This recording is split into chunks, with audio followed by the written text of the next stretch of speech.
To wrap up this half term, my teacher wanted me to perform all 3 movements of the Clementi Sonatina. As if this wasn't pressure enough, I decided that I would record this performance for you guys, and I admit the pressure got to me. By the end of the first movement, my hands are visibly trembling, and I made significant mistakes during the second and third movements. Anyway, here it is. Judge for yourself how you think it went. After the performance, I'll discuss my teacher's thoughts and what I plan to do moving forward. Enjoy.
So there you have it.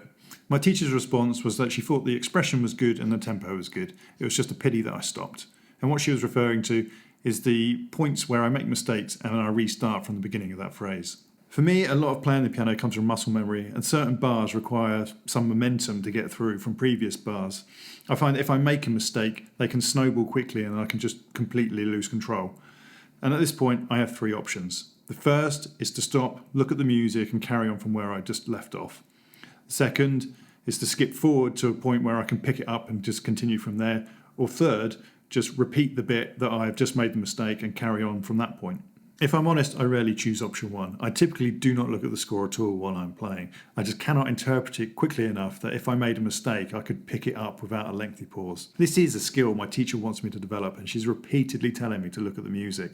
But often, when I look at the music, there aren't any fingerings there anyway, and I need to go back to a previous point to work out where to put my hands to begin with. Skipping ahead is an option, and I think I did this at one point during the sonatina, but it depends how far through the phrase I am, where the mistake occurs, and where the next pickup point is. This leaves the last option of repeating the part where we made the mistake. And this is the most tempting because I want to prove to myself and those listening that I can actually play it.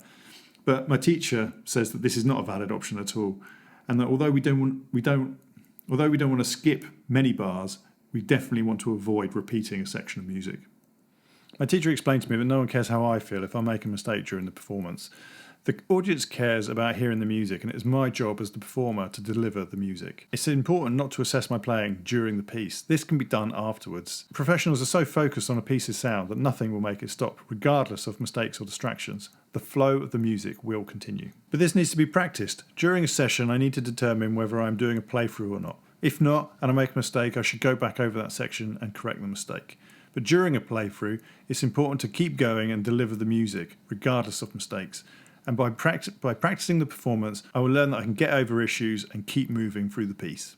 There are a few things that I'm going to do to help with these issues. First, I'm going to mark in any additional fingerings into my scores so that it makes it easier to pick up from spots that I wouldn't have previously picked up from.